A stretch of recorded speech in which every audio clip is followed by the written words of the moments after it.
You're listening to All Things Sports with Mike Davis.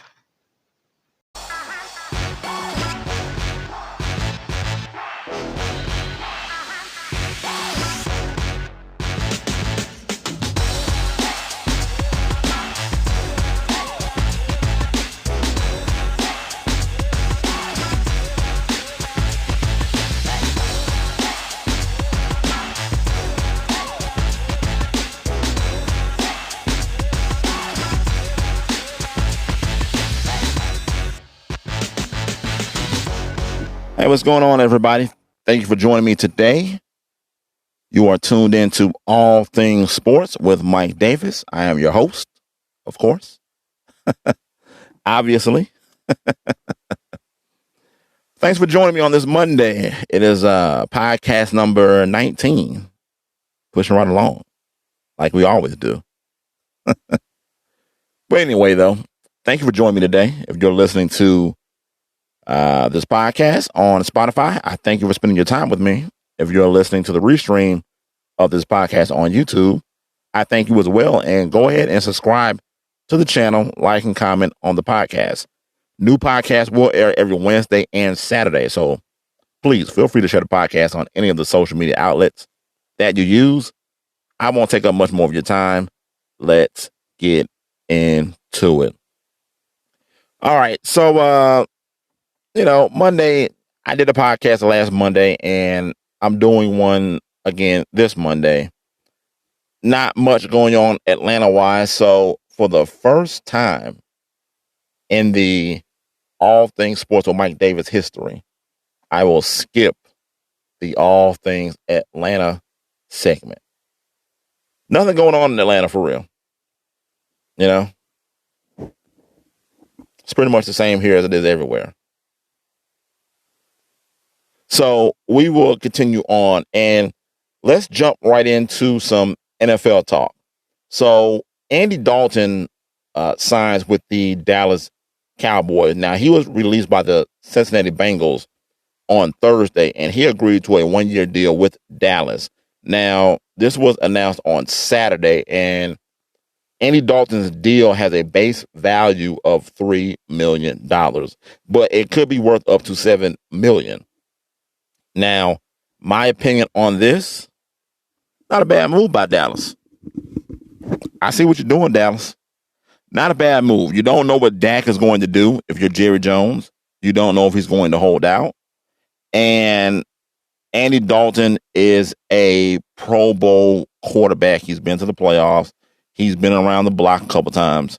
So he knows how to lead an NFL offense. Now, if I'm Dak Prescott, this is all signs to me to hold out. Yeah, I said it, hold out. If I'm Dak, I'm not even thinking about it. You sign Andy, roll with Andy, because if I'm Dak, I'm not coming back to Dallas anyway. You've disrespected me long enough. I'm speaking as if I am Dak. And I won't be coming back to the Cowboys if I am him. I will hold out. I will let them roll with your man Andy Dalton. This has nothing to do with him, though. But if Dak does show up, then Dallas has a great backup. You can't go wrong with a guy who's been to the playoffs a couple times. He's been to the Pro Bowl, I believe, 3 times. I like the signing. On Dallas' side, I like the signing. If I'm Dak, I don't like it. It's that simple. Moving on, though. And some other free agent news, the Chicago Bears, now they don't pick up the 5th-year option on Mitchell Trubisky's contract, the quarterback. Now, he was the 2nd overall pick in the 2017 NFL Draft. Trubisky finished last season 28th in total QBR with wow, that is pretty low. As I'm looking at it, he finished with a 39.4. Wow. That's not good. So he was tied also for 27th in touchdown passes with 17 and was 21st in passing yards, throwing for 3,138 yards. He was 32nd in yards gained per the pass attempt, 6 yards an attempt. So he wasn't really chucking the ball downfield. and he was 28th. Okay, I read it wrong. Okay, so the total QBR rating is different from the traditional quarterback rating. I was like, whoa, man, because in my mind I was like, this guy shouldn't even be in the NFL with a 39.4, but his traditional quarterback rating was a 83.0. That's much better. That's much better compared to what I just read. So Trubisky is 25 and he'll earn a base salary of $4.4 million this upcoming season. Now the Bears went 8-8 and failed to reach the playoffs last season. They acquired Nick Foles in a trade with the Jacksonville Jaguars in March, and I'm not sure what that's going to do. I'm not a big Nick Foles fan. I get why you got him, but sometimes you have to understand that guys just have a run. They have a run in them. That doesn't mean that they're the next coming of Dan Marino. And I think the Bears are getting fool's gold by getting Nick Foles. You see how fast Jacksonville signed him to a deal, and you saw how fast they got him out of there too. You know?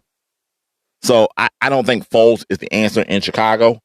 I honestly don't know if Trubisky is the answer or not. We'll find out this season, but again, I'm afraid when guys play on that contract year, because they ball out, because they know they're up for a contract, they need another deal. So I get worried when, guys, they're on that last year of that deal, and they go out and they have a Pro Bowl or an All-Star season. You got to be careful with that. Just I'm not sold on Nick Foles being the quarterback of the Chicago Bears, and I don't really have an opinion on Trubisky, because he could have balled out this year. It could be a fluke, and it might not be a fluke. I don't know. Just state my opinions. Hey, it's your world. I just give my opinions. That's all. So look out for the Bears and see what they do this upcoming season. Now, in other NFL news, they are planning to start their season on time. The NFL still plans on kicking off its 2020 season with a September 10th start date and concluding with a Super Bowl on February 7th, 2021. Now, the league is even planning on holding its regular preseason schedule. I have no problem with it. I'm like everybody else. I'm ready to get back to sports. I understand even if they say no fans the first couple of games to see how it goes. I get it and I understand it, and I'm fine with that. But a lot of us are just starving for some type of sports on television. I think at this point, anybody would take football without fans. Give the guys something to watch. Give us something to watch. And you have in certain states and certain cities, things are getting back to normal with some places opening back up. Georgia was one of the first states to open back up. I'm not sure about New York and California. I haven't heard much about them. I did hear about a city in Washington State that kind of opened back up on Friday, that with limited restrictions. So certain places around the country are slowly getting back into the everyday living, and the NFL is they're going to go like nothing is wrong. So yeah, that's pretty much it for the NFL. But they also announced that they canceled all their international games. So my Falcons won't be playing in London against the Broncos again. We get it. We understand the situation. So there will be no international games this season in the NFL. That game will be returned back to Atlanta, the Falcons being the home team. That will be played in Mercedes-Benz Stadium. So that is going to pretty much do it for the NFL talk. And I am going to take a quick break right here. You're listening to All Things Sports with Mike Davis on a Monday podcast. Don't go anywhere. I'll catch you on the flip side after this break. All right, welcome back to All Things Sports with Mike Davis. You're listening to podcast number 19 on a Monday. You know, it's such a nice day here in Atlanta that, you know, I had to open these windows up. It is beautiful outside. You know, a lot of people have been, you know, quarantined and in the house, and you know, it's nice to hear these birds chirping in the background. And like I said, I had to roll these windows up, get a little bit of this outside life going. But I wanted to get a little tidbit news, and now this is news maybe from about 2 weeks ago, but I don't think I spoke on it. Portland Trailblazers guard CJ McCollum says that some NBA players are living paycheck to paycheck.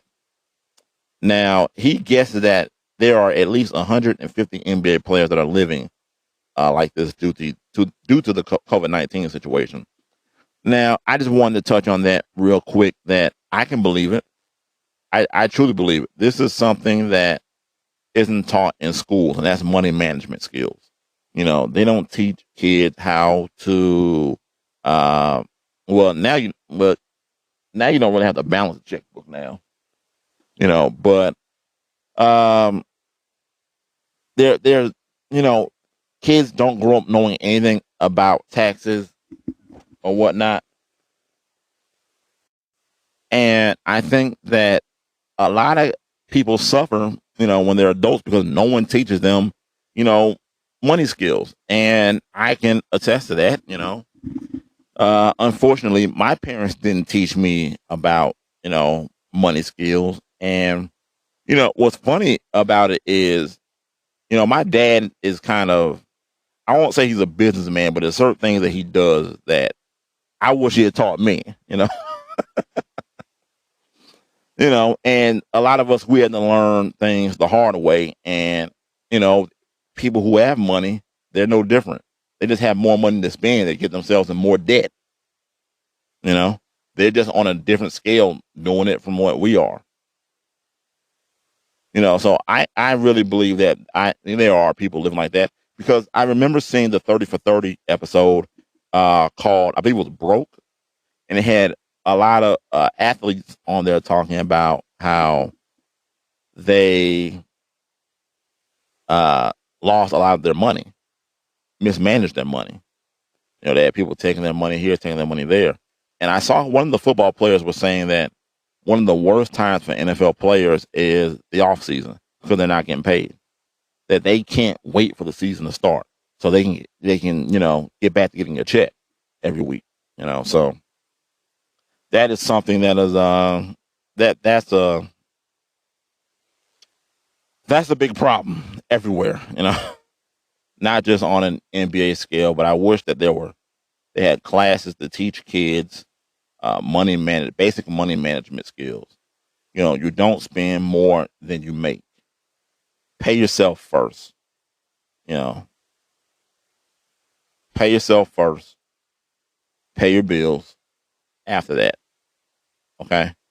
And when I say pay yourself first, I mean put money aside.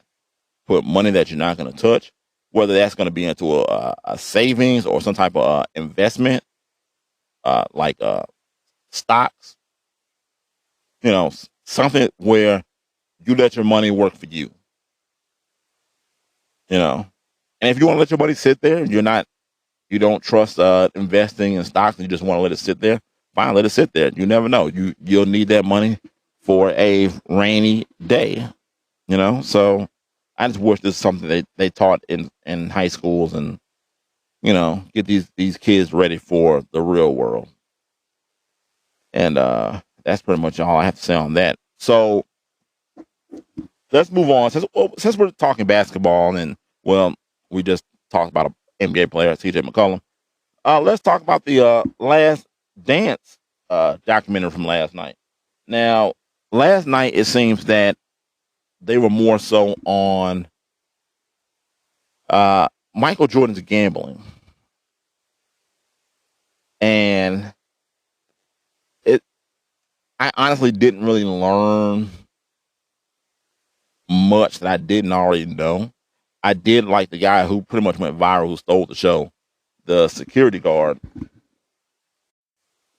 The security guard with the curly hair, with the glasses. He was gambling Mike, trying to see who could get the quarter closest to the wall. And that just showed me that Michael Jordan would gamble on anything. If you look, this is how I look at it. If you've never met Michael Jordan in your life, okay, and you want to meet Michael Jordan, just tell him that you want to place a bet. You want to bet him in anything, okay? Michael Jordan will show up for that gambling event. He'll show up. He'll be there.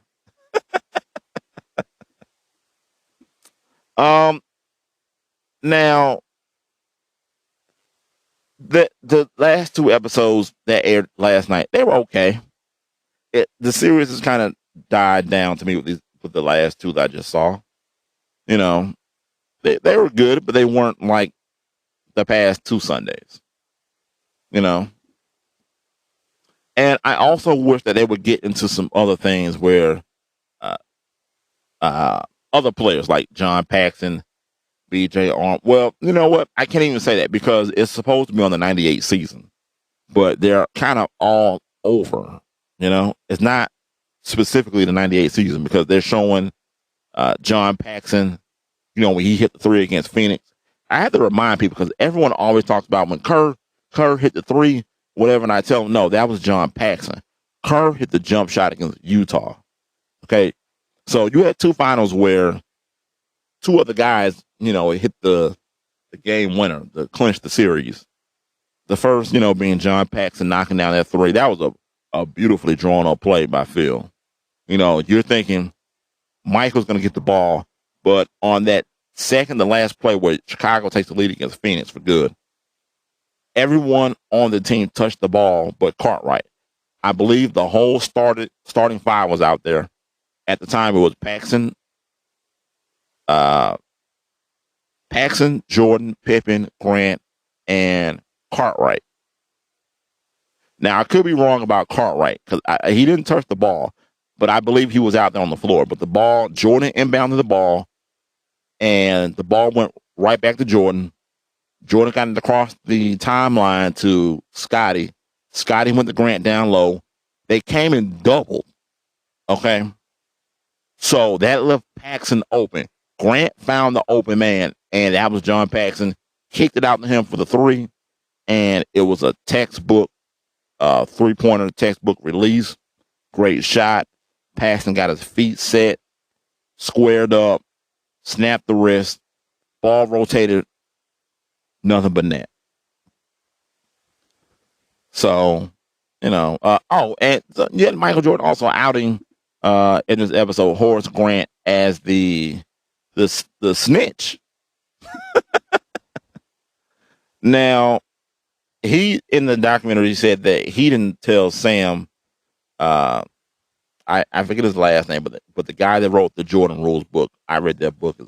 It was a great book. Read that book a couple years ago. But apparently Horace Grant had a great relationship with the author of the Jordan Rules. There was information that was getting out, and Grant was saying that you can't just say it was him. Well, he didn't say that. He said it wasn't him. Who was the guy who said you can't just say it was? I think B.J. Armstrong. B.J. Armstrong said, well, you can't just say it was just Grant because there were so many people that were around the team that it could have been anybody divulging all kinds of information to the author of the Jordan Rules. And Jordan just pretty much flat out said it was Horace Grant giving out info. So you kind of see into that aspect of why Horace Grant kind of, he was ready to get out of Chicago. He was ready to get out. But the episode pretty much centered around Jordan's gambling and why he had shades on in his interview with Ahmad Rashad, talking about he doesn't have a gambling problem. Oh, brother, I beg to differ. I beg to differ. look, The Last Dance, it was good last night, but it was okay. It was okay. It wasn't as mind blowing as the past two Sundays, but that's not going to deter me. I want to watch it again next Sunday, and I can't wait for that. Oh, also now, because I want to lead into the story with this now.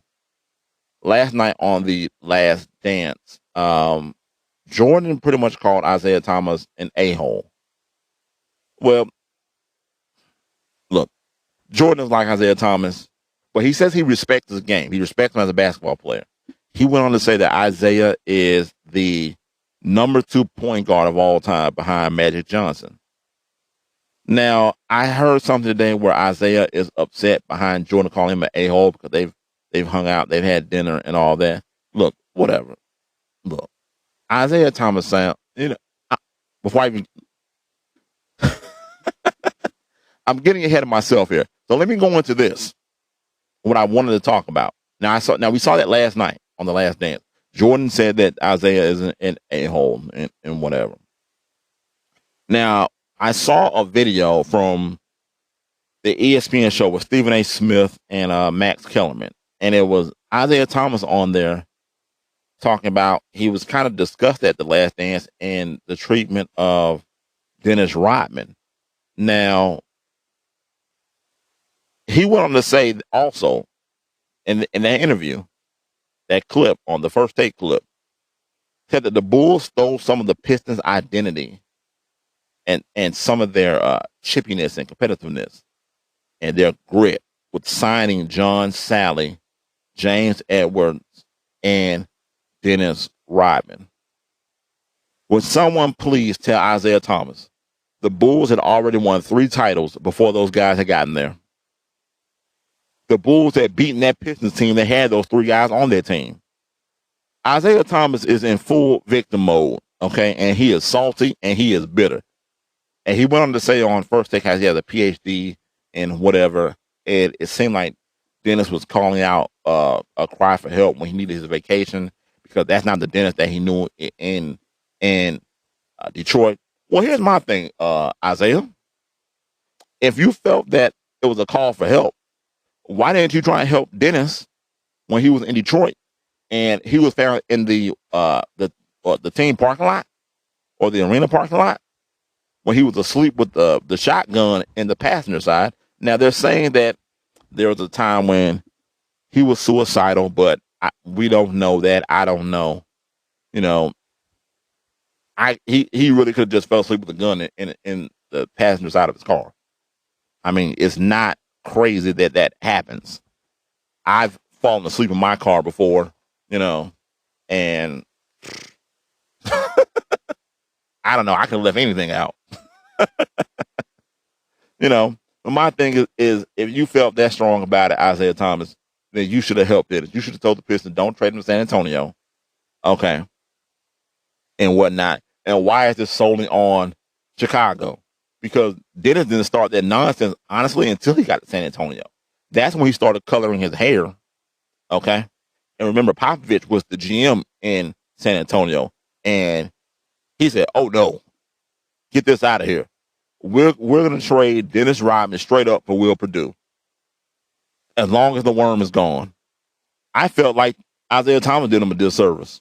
If he wants to call out Chicago and Michael Jordan saying that they missed him asking, that it was a cry for help, why didn't you help him? That's all I'm saying. Isiah Thomas right now is really rubbing me the wrong way. He is coming off like a bitter, butthurt dude. I mean, he just is. He can't let it go. One of the things that I love is that Michael Jordan said that he respected Isiah Thomas' game. I've heard Dennis Rodman say this, I don't have to like you to play with you. And I respect that. Respect is given where respect is due. And Jordan gave that respect every year, shaking the Pistons' hand when they lost. Last night, yeah, he said Isiah is an a-hole, but he also said that Isiah is one of the best point guards of all time.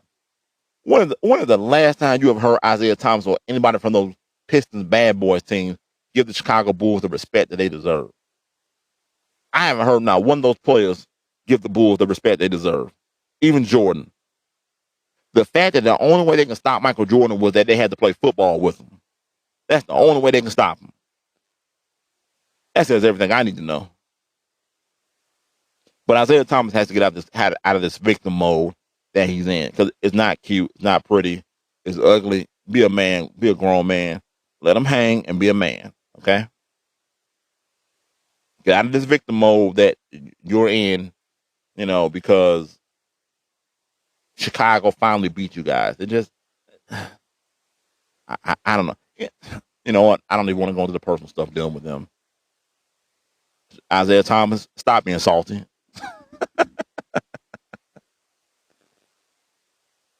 All right. So I'm going to take one more break. I'm going to come back with the news story of the day. And I will probably end up closing out the Monday podcast that wasn't scheduled. But anyway, you're listening to All Things Sports with Mike Davis. I will catch you after this break.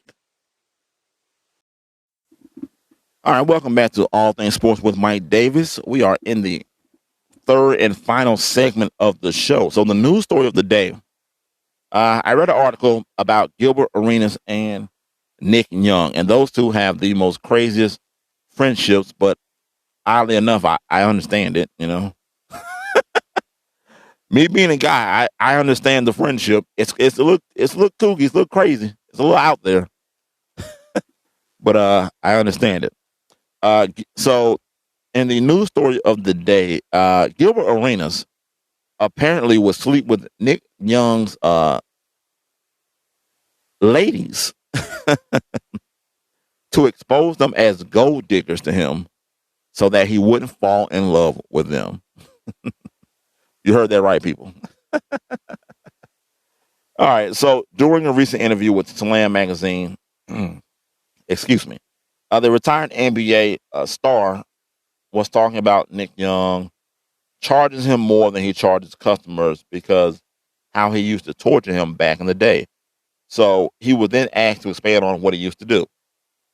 And Gilbert Arenas went on to say that have sex with his girls. And he explained it happened anytime he used to fall in love with a thought. It was his way of letting Young know that it was a loose woman that should not be treated like a princess. Those are Gilbert Arenas' words, not mine. I thought that there were man codes. There were certain codes that you don't break. Now, obviously, I also read in the interview that Gilbert Arenas said it wasn't with girlfriends. It was, if he had a real legit girlfriend, it wasn't with that. So it wasn't with Iggy. Iggy Azalea. Is that how you pronounce her last name? I don't listen to her music, but her. So they have a kooky relationship. I know guys who have slept with other guys, ladies. They weren't their girlfriends, but they were their lady, little late night call, late night creep. 3-6 Mafia, what's the old song? Late night tip. But they weren't doing it to expose them for what the women were. Pretty much hey, I got nothing to do, you got nothing to do. So let's do nothing together. They have a crazy relationship, but hey, they're boys. If that's what works for them, more power to them. So the stat line of the day goes to all sports leagues with a big fat 0. And that's all I got for you today, people. This is a Monday podcast. This is a extra podcast, so to speak. So look, thanks for taking the time to include my podcast into your day. If you're listening to the restream of this podcast on YouTube, go ahead and subscribe to the channel, like and comment on the podcast. New podcasts will air every Wednesday and Saturday on Spotify. So please share the podcast on any of your social media outlets that you use. I am also on Facebook. If you want to talk sports with me, look me up, All Things Sports on Facebook. You've been listening to All Things Sports with Mike Davis, and remember, it's your world. I'm just giving my opinion. I'm out. Peace.